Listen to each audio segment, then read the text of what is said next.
Hi guys, and welcome back to the Cassie Projects. I do apologise for my terrible voice. I'm filming my second intro today. Of all days for me to have a cold, but never mind. So today we're going to be working on Create This Book 1. I've picked 3 different pages for us to do together. So let's get straight into it. Of course, we need to fill in some more stickers on our creator sticker page. We're running out of space now. There's this many stickers on my shelf. It's insane. So here's my latest addition, my adorable little seal. He is definitely got to take a place on this page. I struggled fitting him in there.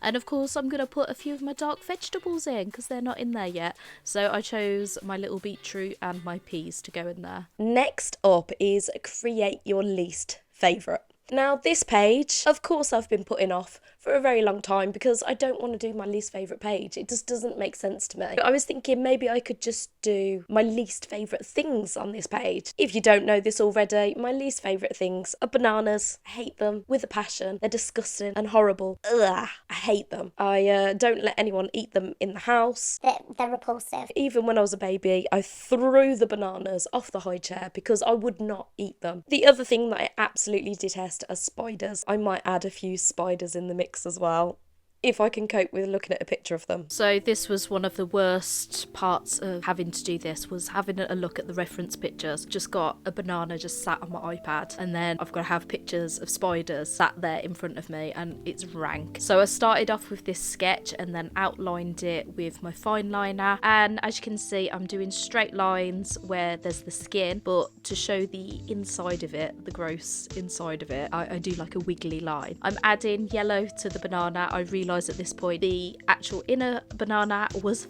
far too yellow and I had to add quite a lot of white to it. I used a lot of horizontal lines for the inner of the banana to create that texture. I darkened the inner bits. I don't even like talking about this. This is just horrible. This really is my least favourite page ever.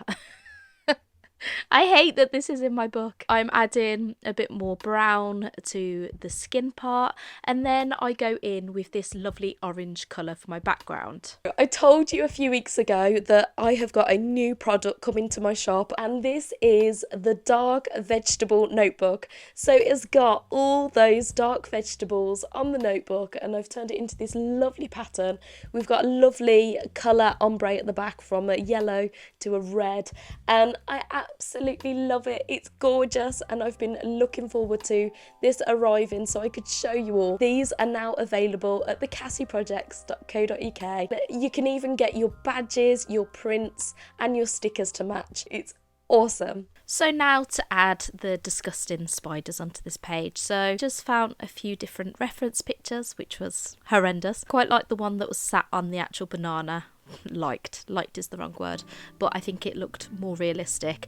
When I added the spiders, I felt like I needed to add more of an outline to the banana to make that stand out a bit more, and then adding the white part to the spiders I think really made it stand out. So I really like that. Again, wrong word, not like.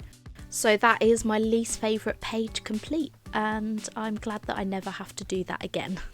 Moving on to page 140, which is create a collage. It all starts with this brochure that I found at Pets for Homes, which is like a pet store. I just cut out loads of pieces that I thought would be interested in a collage. I didn't really have much of a plan, to be honest, but I wanted a person in there. Obviously, there was going to be lots of animals in there because it's a pet brochure. Then I wanted to create this like scenic background with lots of different colours. It just gradually came together. I couldn't really plan this because I didn't know what was going to be in the brochure, but it worked really well. Now I need to stick it in the actual 2-page spread. So I'm using my little glue roller, which is super adorable, and I kept on adding glue over the top of all the pieces of paper so that nothing would move or like lift up a little bit. Yeah, it just kind of came together slowly. I still don't really understand what's going on and what it is, but it's quite cool. I added a Mod Podge matte varnish over the top to make sure everything was fully stuck in. Definitely worth a try. It was fun to just cut pieces of paper and stick them in, a bit like the old times when you were a kid.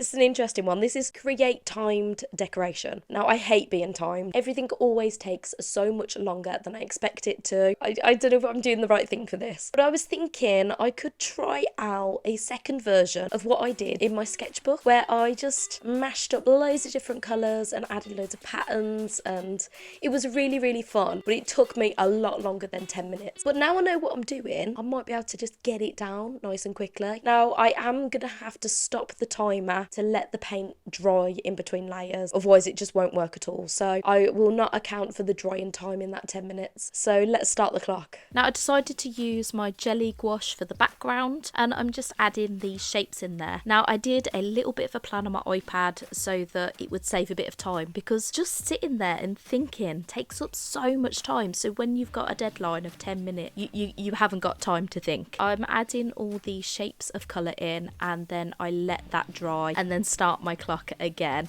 And now I'm going in and creating shapes around all these bits of paint. It's very similar actually to the reverse colouring, and I never thought about this before when I did my last sketchbook piece, but yeah, it really reminds me of that. You're using very similar techniques to what they suggest to do in the book, just adding all these weird little patterns. None of it really makes sense. I think it kind of has this cliff look to it. It's not as beautiful as the one that I did originally in my sketchbook, but I'm still really proud that I managed to do it in 10 minutes. I think it's turned out pretty well considering, and I didn't know what else to do for this page anyway, so I'm really glad that I tried this one out, and I'm really getting into that abstract art. I'm finding it really enjoyable recently. You really let things go, and which is really good.